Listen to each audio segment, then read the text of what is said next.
falling close to St. Louis in just a couple of hours, and then they're going to get more. It's happening this morning, and I'm going to show you what's going on. We've got the radar from the last 24 hours that plotted on here, but we also had the severe storm reports, more than 200 of them. We also added all the flash flood and flooding reports, quite a few. We're talking more than 100 in the last 24 hours. That system still moving to the east through Kentucky, western Virginia, but there's more to come. That same region under flash flood watch from Missouri to Pennsylvania, West Virginia, northern Kentucky, you're all in it, and severe weather could come along with this. So remember, damaging winds, Louisville, Nashville, all have to be on alert today. We'll be watching this throughout the day for you. David? A rough Friday for a lot of the country. All right, Ginger, thanks. We're going to get to that major victory at the Supreme Court for President Obama. The justices upholding a key part of Obamacare. The president declaring this latest win is a sign his signature health care law is, quote, here to stay. But his opponents are not backing down this morning. ABC's John Carl is live at the White House for us. And John, this is the second major victory for the president on Obamacare at the court. And this is a big one, David. It means that more than 6 million people will not lose subsidies they now get to help buy health insurance, and that on the last major legal challenge to Obamacare, President Obama has won a decisive victory.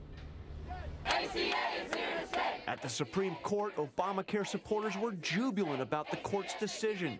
At the White House, hugs and high fives throughout the West Wing, and a triumphant president in the Rose Garden. After multiple challenges to this law before the Supreme Court, the Affordable Care Act is here to stay. For the second time, it was Chief Justice John Roberts, a conservative appointed to the court by George W. Bush, who ruled to uphold the law, saving President Obama's signature domestic achievement. In a scathing dissent, fellow conservative Justice Scalia accused the court of bailing out Obamacare, writing, "We should start calling this law SCOTUS care." The president may say the battle is over, but Republican presidential candidates say it's just beginning. Mark my words. Following the election in 2016, this chamber will return, and we will repeal every word of Obamacare. Jeb Bush tweeted, "We need to repeal and replace Obamacare, empowering individuals to make their own health care decisions." From Mike Huckabee, Obamacare ruling is judicial tyranny. But many Republican leaders are privately relieved by this ruling, David. Those 6 million people that would have lost their subsidies to buy health insurance, most of them are living in states ruled by or governed by Republican governors, and Republicans were deeply divided about what to do about it. A historic decision 24 hours ago. But, John, you're going to be standing by at the White House all day because we could be getting another decision today from the court on same-sex marriage. Yeah, this absolutely an historic one. The decision could come this morning. The question here the court may resolve is whether or not same-sex marriage is a constitutionally protected right. David, this will be watched very closely here at the White House. The president is now firmly on the side of making gay marriage a constitutionally protected right, and that is quite a journey for the president. As you remember, when he first got elected, he actually opposed same-sex marriage. All right, John Carl at the White House. A busy day, actually, for the president. Yes, he is. He is traveling to Charleston this morning for the funeral of pastor and state senator Clementa Pinckney, one of the victims of that church shooting. The president will deliver his eulogy. But with thousands gathering, there are some fears of unrest this morning. ABC's Byron Pitts joins us now from Charleston. Good morning, Byron. Good morning, Robin. Because the president and vice president will be here, security will be very tight. Authorities are already extending the security perimeter every hour now until the start of the service, as mourners by the hundreds are already here.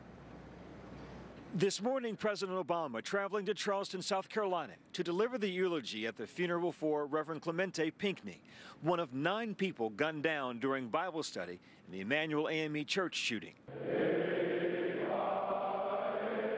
Hundreds of mourners already paying their respects to the pastor on view to the public in the South Carolina State House this week. And now the family of accused killer Dylan Roof releasing a statement apologizing to the families of the victims of the shooting this historically black church. We would like to take this time to reflect on the victims and give their families time to grieve. We're truly sorry for their loss. This as authorities fear growing unrest after the initially peaceful reaction to the tragedy last week. This statue of Confederate President Jefferson Davis in Richmond, Virginia, vandalized with Black Lives Matter graffiti Thursday. the Baptist Church on Briar Creek Road right before Central. It's on fire. And on Wednesday, Charlotte officials calling the fire that left this predominantly black church in ruins arson, the second black church to go up in flames this week. In Macon, Georgia, God's Power of Christ Church also burned to the ground Tuesday. Investigators saying that, too, was arson. More than 5,000 mourners are expected here, and President Obama expected to carry out his familiar role as comforter and chief. David, Robin, back to you. Sure to be yet another emotional day in Charleston. And nice not to talk about the shooter today, to concentrate on these families and on these faces. As it should be. Now to new details this morning on that prison guard who was arrested for helping those escaped killers. A newly surfaced interview with Gene Palmer is revealing what life is like inside that maximum security facility. ABC's Lindsay Janis is in Malone, New York with that story for us. Good morning, Lindsay. Good morning, Robin. Palmer also accused of letting those inmates rewire electrical boxes to help them cook in their cells, a favor he told police he did in exchange for something from them. And in this interview, he talks about tactics used to control prisoners. This morning, new details about the corrections officer charged with bringing contraband to inmates Richard Matt and David Sweat. 57-year-old Gene Palmer telling police he had no idea about the killer's escape plot, saying that the items he gave, pliers, a screwdriver, and art supplies, were in exchange for paintings and information from Matt on illegal activity by other prisoners. He spoke about a barter system at the prison in an interview with North Country Public Radio 15 years ago. When we talk about gangs, that's one of the most challenging things that we have here. Usually we have a rat system where, well, we know you're going to do this, we're going to go tell, and that's how we suppress a lot of things around here. In that interview, Palmer describing life as a guard at a maximum security prison, giving his view from inside the Clinton Correctional Facility, talking about the hierarchy among inmates. There's a man, he's a convict here. I believe he killed his wife. If anybody was to come up to him and say, hey, ho, ho, give me your lunch money, he could make the right calls and things would be quickly clarified on who's the boss out here. Calling his job extremely difficult. With the money that they pay you, you'll go bald, you'll have high blood pressure, you'll become an alcoholic, you'll divorce and you'll kill yourself. It's a negative environment. And this morning, Matt and Sweat still running free. Police scouring these dense woods and swampland, looking for clues. And for the first time, ABC News able to get closer to that hunting camp where the men were believed to be hiding out. This trail running under power lines for roughly 20 miles from the prison all the way to that cabin where police found their DNA on food. That food, peanut butter, that was several years old. And with those killers still on the loose this morning, a children's summer camp in the area forced to cancel its first week. David? All right, Lindsay Janis, who's been on this for days for us. Thanks, Lindsay. Now to a major health headline developing this morning. Lawmakers in California approving one of the toughest mandatory vaccination bills in the country now. The law would require parents to vaccinate their children before sending them to kindergarten, regardless of religious or personal beliefs. So let's get right to Dr. Richard Besser with more on this. What does this decision in California actually mean? Yeah, this is big news on the vaccine front. So all states require children to get vaccinated to go to school, and they all allow an out if a child has a medical reason like cancer that would make vaccination difficult. But in some states, it's easy to get out of vaccination requirements. In many states, if you have a religious exemption, you don't need to get vaccinated. And in 20 states, if you personally don't believe in vaccination, you can say no. But California experienced a big measles outbreak last year, and they decided to take action and say medical exemption, fine. The others, you need to get vaccinated. But you've been a practicing physician for years before you became a medical editor here. A lot of parents believe this should still be a personal decision. Yeah. And as a pediatrician, I face this question all the time. The thing is, if it were just affecting your child, I could see that. But the problem is, no vaccine gives 100% protection, and so you count on protecting a classroom by all of the children being vaccinated. For measles, for example, you need 95% of children to be vaccinated to ensure that an outbreak won't happen in a school. And in California, as many as 25% of kids aren't getting vaccinated. So California is saying, if you don't want to vaccinate, you have to homeschool. All right, tough words. All right, Rich Besser with us this morning. Rich, thanks. Bring it over to Dan Harris. We've got breaking news involving Hillary Clinton and emails again. Right. Good morning, everybody. New questions about her use of private email as Secretary Secretary of State. The State Department says Clinton failed to turn over 15 email messages. Those messages dealt with the security situation in Libya.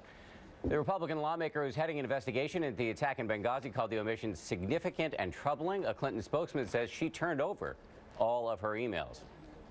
Also breaking overnight, civilian drones blocking the firefighting efforts in Southern California. Flames broke out in San Bernardino last night, threatening homes, but aerial water drops were shut down because of drones flying dangerously close to tanker pilots. And officials now say the 36-square-mile lake fire actually grew after illegal drones interfered, forcing tanker planes to turn back around and land. And a wild chase on the freeways in Southern California overnight. The guy on the motorcycle hitting speeds up to 115 miles an hour. He finally stopped when he ran out of gas. Then he laid down and waited to be arrested. And here's another stunt gone wrong. Watch this guy attempt an Olympic-style long jump in the subway in New York City. As you can see, he falls short, slamming into the platform. Then he quickly scrambles up from the tracks, unfazed and apparently unhurt, and we hope unwilling to do that again. A month after calling off her wedding, Bristol Palin now says she is pregnant with her second out-of-wedlock child. Palin is not offering any other details, including the father's identity, but admits this is a huge disappointment for her family. She's asking for privacy for herself and her 6-year-old son. All that stands between the U.S. women's soccer team and the World Cup semifinals is China. The two countries play tonight in Ottawa. The U.S. hasn't lost to China in a dozen years and has never failed to reach the semifinals of a major tournament. Much more about the team coming up in our next hour. And one last note here. On a day when high temperatures are in the news, check out this belly-flopping bear beating the heat at an animal sanctuary in Florida. There he goes. His name is Bruiser. He's a 3-year-old grizzly. You'll see he climbs out, shakes it off, T Swift style, and then if you stand by, he's going to climb back up that ladder and just boom into the water again. It's brilliant. Very nice form. I've been disturbed as a diver yourself. Yes. I've been disturbed about the number of people on YouTube saying they watch this video and they want a bear themselves. No. Let me say as a PSA, bad idea. That grizzly's going to grow to 600 pounds. You will not like what he does to your couches. Just watch me dive. I can do a much better belly flop. I have some news, everybody. And this is actually kind of scary, a very scary moment. At a rehearsal for that magic show, a dangerous trek that went horribly wrong, and world-famous magician Chris Angel came racing to the rescue. ABC's Rena Ninan has the story.